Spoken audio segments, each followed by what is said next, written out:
One of my jobs was to look after the letters pages, and that entailed reading letters that came in to the office, and they used to get sacksfuls of letters every day, and it soon became obvious that about 99% of people mentioned at some point about the therapeutic benefit of their craft, but particularly knitting and stitching at the time. And my medical head went immediately back on, and I thought, well, this is really interesting because they were really profound life stories. The first letter I picked up, I remember, was from a 14-year-old girl who said, I don't have to take my pain medication when I knit in hospital. She's a young girl who had to go into hospital frequently.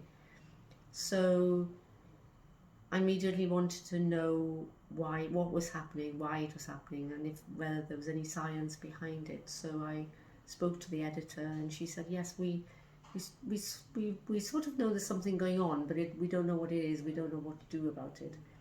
And she said, you might like to go and have a look at that filing cabinet over there, it's full of letters, and there were literally thousands of letters in there, because they'd run a competition about why did people knit and stitch. So it was just full of this thousands of anecdotal, of stories. So I started to look at the science behind it, and it got very interesting. And the deeper I looked into it, the more I realised how important it could be for people's well-being, for people who are fit and healthy, but also for managing the symptoms of long-term health issues. So that's how it's all started. And you set up Stitch Links in 2005? Yeah, in 2005, but that's sort of about similar time I set up Stitch Links, mainly because I recognised that the media might, that people would need a safe, trustworthy source of information, because we could potentially be dealing with very vulnerable people, very vulnerable.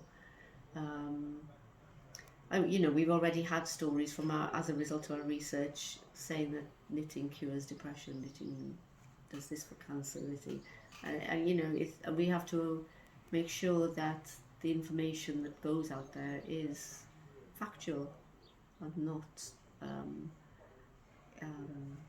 blown up at all. So because we are dealing with potentially people who are very vulnerable, so I thought that was very important, and that's why I set it up.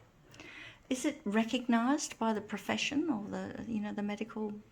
It's beginning to be now. It's been a very long slog, and I mean, to start with, if I said, because I started by running a therapeutic knitting group in a pain clinic, when people would ask me, well, what do you do? And I said, well, we're using knitting to help manage long-term pain.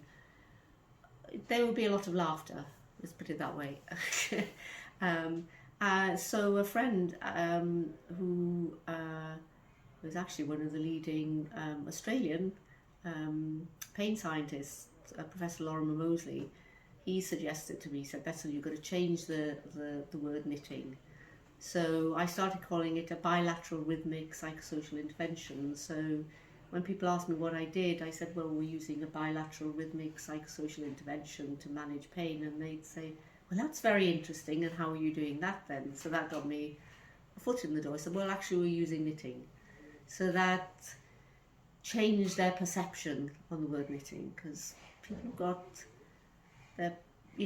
some quite weird preconceptions about the word knitting and making in general. I think it was seen as something that only old women did.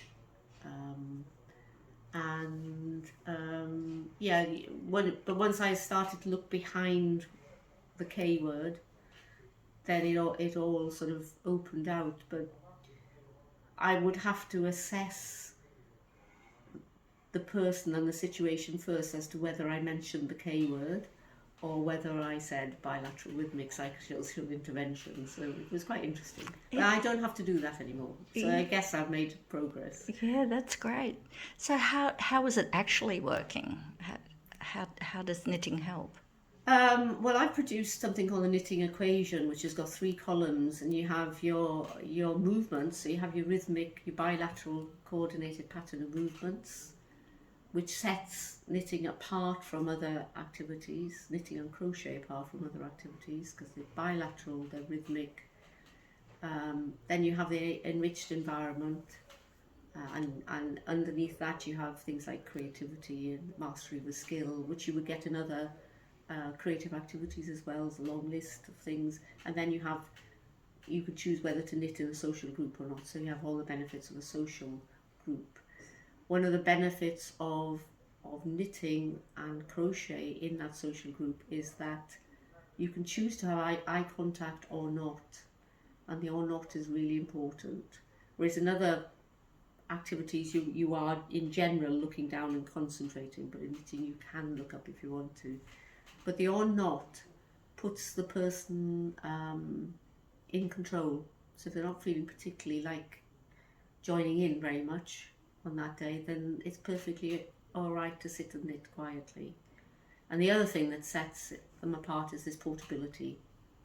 So it gives you basically a very effective tool that you can use anytime, anywhere. In the middle of the night, on a bus, public transport. There's a lot of social anxiety around at the moment, so people use it to deal with that, to manage that social anxiety. It gives you a self-soothing tool by which you can manage that anxiety. Lots of people use it on their commute to work, on public transport, because they couldn't use public transport without it. I guess mending and hand stitching would fall into that portable category as well. Yes, anything you can put in a bag that you could pick out and not encroach on anybody else's space, or that's quiet.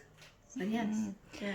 And what about the colours and the textures and the pattern of the knitting that plays a part as well? Well, we carried out a survey of over 3,500 knitters from 31 countries, and one of our most significant findings was that texture was twice as significant as colour for affecting mood.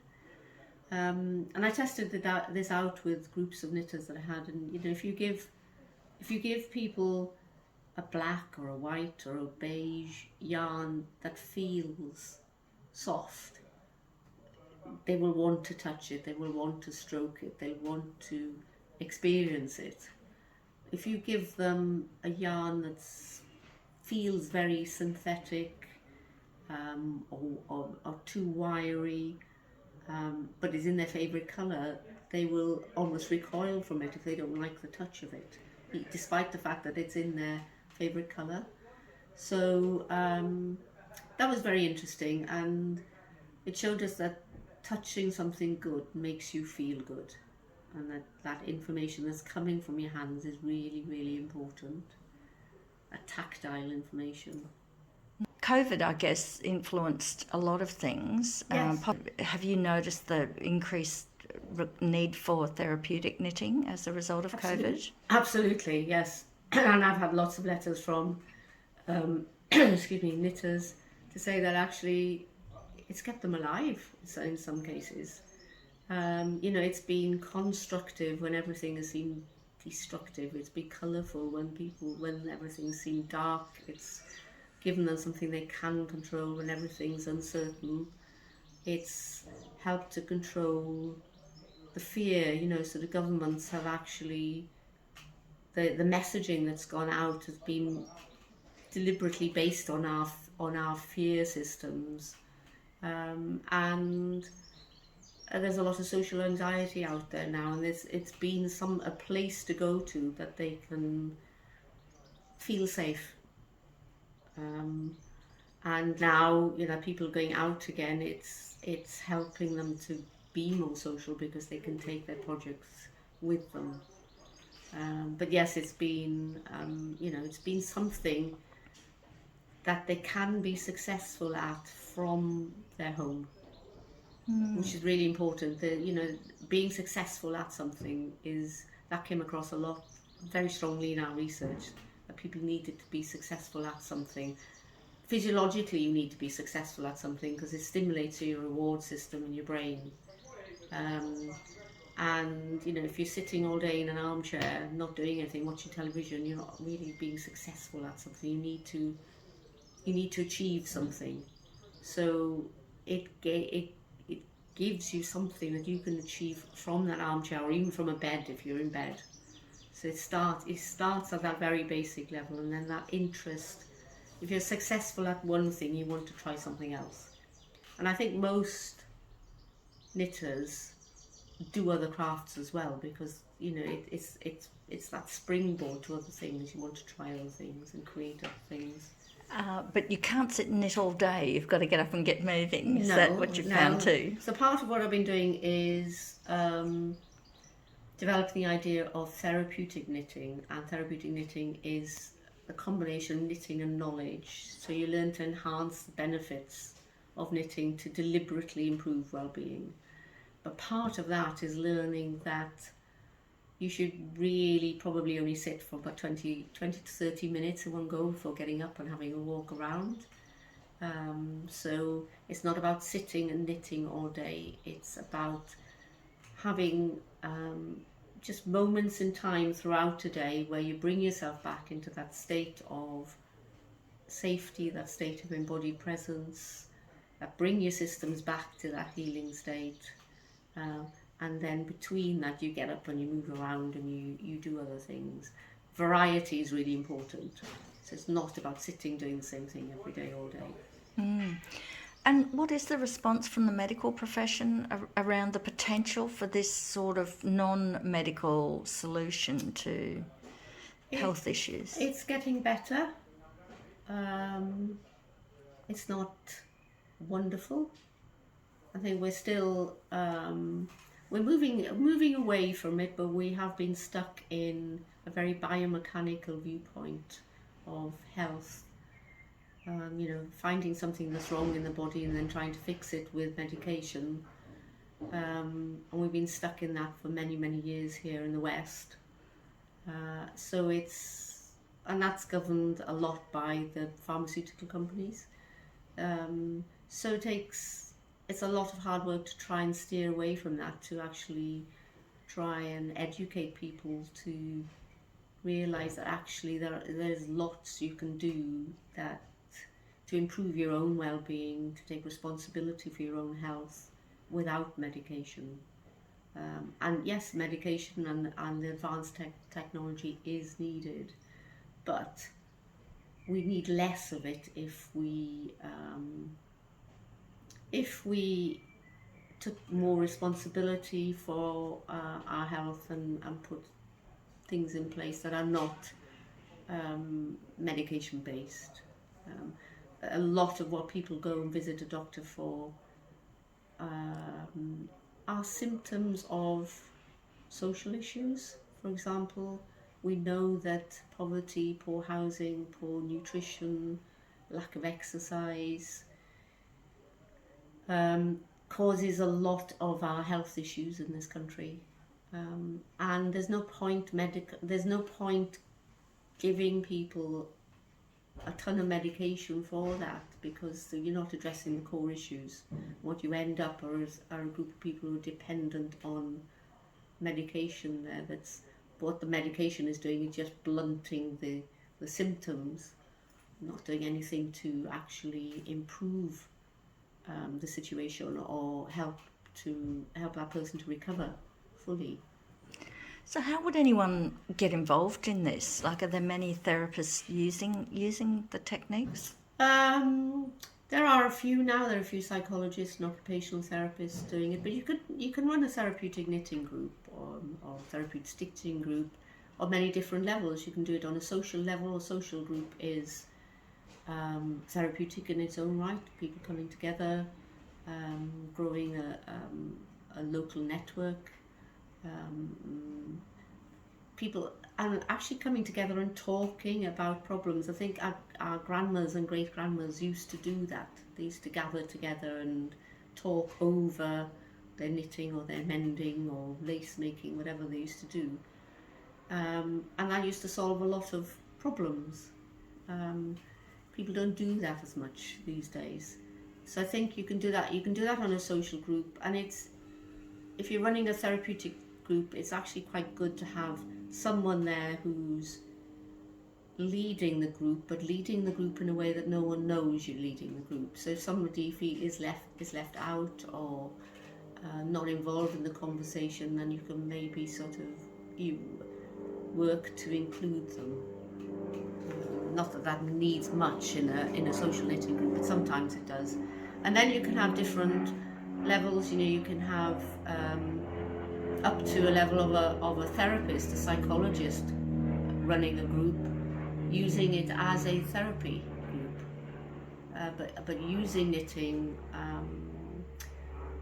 if you're sitting and knitting alongside somebody, they're much more open to talking. And in the groups I used to run, I'd often be, people would often say to me, I haven't said this to anybody before. And it would be something very crucial about their health, about their life, which is crucial to their health condition that the doctors knew nothing about, and would often change the course of their treatment because of that. And I think it's when you're sitting side by side with somebody knitting and you're just in conversation, there's something about the rhythmic automatic movement that encourages people to talk more freely and more openly. So it's a really good vehicle to use in a therapy group. Mm-hmm. It sounds low cost, practical, common sense. Yeah, and I think people will be falling over themselves but again, we've got to get over this fact that you've got to have something chemical, or the health service has got to do something to me or for me. That we're still stuck a lot in that sort of thinking, rather than actually, maybe there's something that I can do here that's enjoyable at the same time. Yes, and so how do you apply it yourself, Betsan, to your own wardrobe, or your own life too? Well, I do. I